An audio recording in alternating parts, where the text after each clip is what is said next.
for the thing that you don't understand. You got no fear of the underdog. That's why you will not survive. Welcome to Talking Tier 1. I'm Tony Scott, joined in studio with Peter Odney. Thanks How you for doing, having Peter? me, Tony. I'm good. I'm even better because this show is brought to you by Hockey Shot. Improve your game on and off the ice. HockeyShot.com is the worldwide leader in hockey training.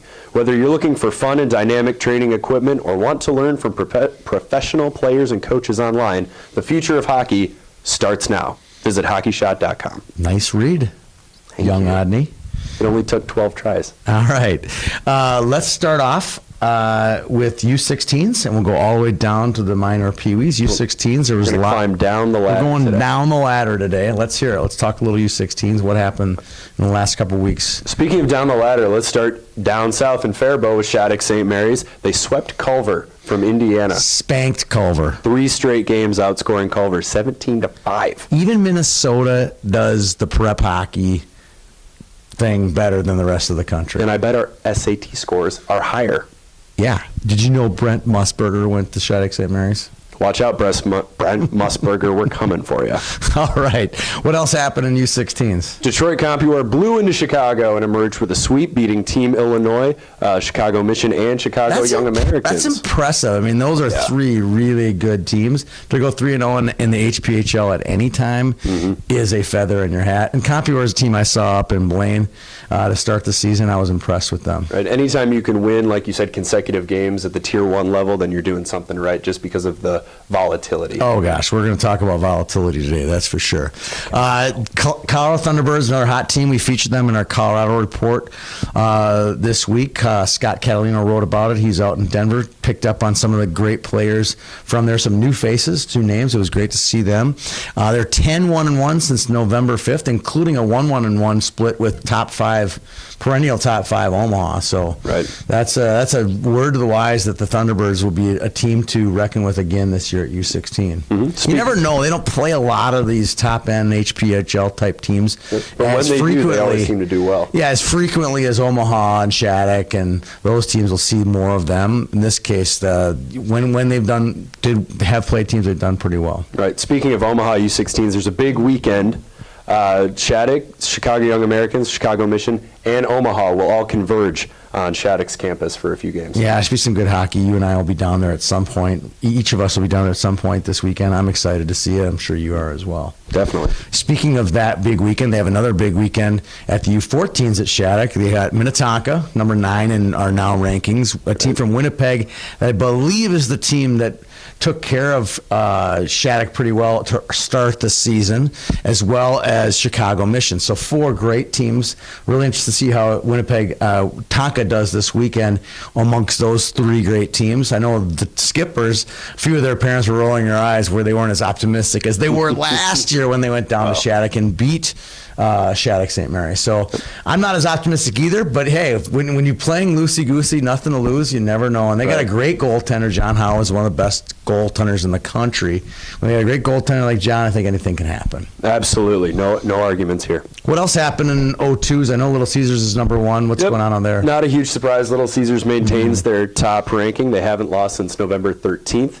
And they also beat Ontario's top team, the Oakville Rangers. Which is just a loaded team of O2 players. So that's a really big feather in the hat for American hockey at the O2 level. That speaks volumes for how tough and how deep the O2s are. Not just here in Minnesota, which is, I think, the deepest group in the country, but all over the country, you're going to see that this is a really good group at the O2 level. Right. All right, moving on to 03, a little surprise here. Chicago Mission's been knocked from their perch quite a bit over the last couple weeks. Talk about what happened to them.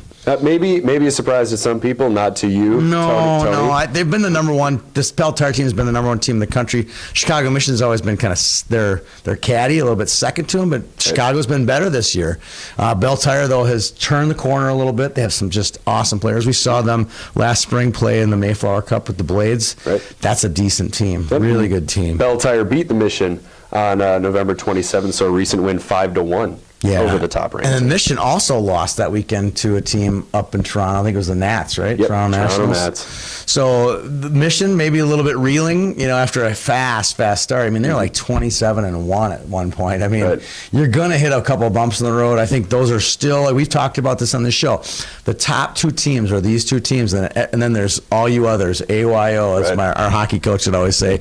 All you others, go over here. This is just a bunch of AYOs as far as I'm concerned. And the holiday season can play tricks on some teams depending on how much they're traveling and how much turkey. Yep, and how much their practice schedule gets messed up. Yeah, so we'll throw them a pass on this one. A holiday bone. Absolutely. Okay, speaking of holidays, talk about Honey Baked at 04. They're the number one team in the country. They've been hot. They went 3-0-1 in their last 4, and they've been ever since their hiccup with the Hamilton Huskies. Right. They've been back to number one, wouldn't you say? Right. Yep. Another division where there isn't a whole lot of surprises. Honey Bake remains number one.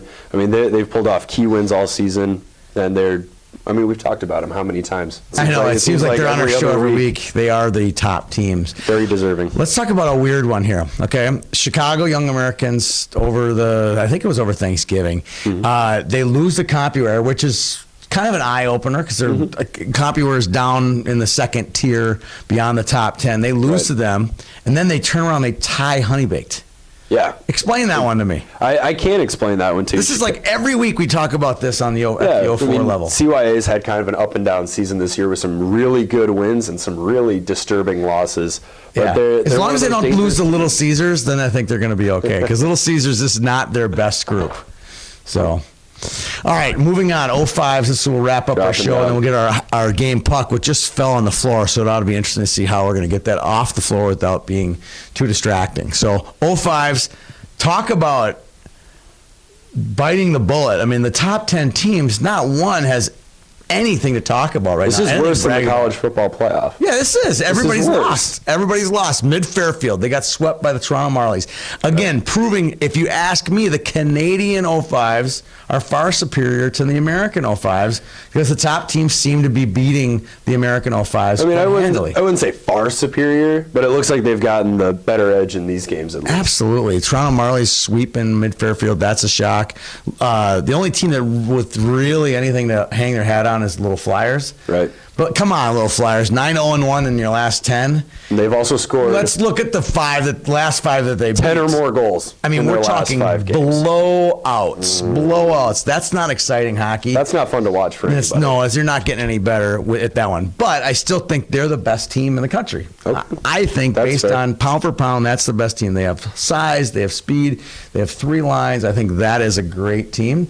They haven't really turned the corner on the rest of the country yet, but I still think they're top 2, top 3 for sure, and for sure number 1 right now. And something else you can say for the Little Flyers, granted they haven't played the toughest competition lately, but they're beating who they're supposed to beat by as much as they're supposed to beat them. Unlike the other parts of the top 10. List out, we have like 4 or 5 teams that have just beaten the teams they haven't lost to. Honey Baked was one of them. Long Island Royals lost 7-1. Yep. I mean, you're a top 10 team, Long Island. Let's go. Let's and the stay New Jersey consistent. Colonials is another team. Yeah, there's another one that we thought I thought they have number 1 capability. They have a number 1 type of roster. They should be beating teams more consistently, and we're not getting that out of the 05s. Just the mad scramble of Tier 1 hockey.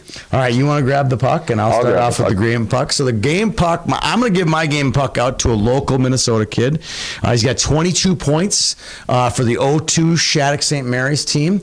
Owen Baumgartner. The Bomb he's been good wherever he's been, and he continues to do well for Shattuck. So my game puck goes out to him. Who's your game puck going to? My game puck is going to go to the 03 Bell Tire team for pulling off that upset over the number 1 rated Chicago Mission in convincing 5-1 fashion. Yeah, I think that's a good game puck. So shout out to them too. Lots of great action in the 03s. Lots of good action coming up in 2 weeks. We'll be back here on Talking Tier 1 to talk about what's going on. For Peter Rodney, I'm Tony Scott. Thanks for watching Talking Tier 1.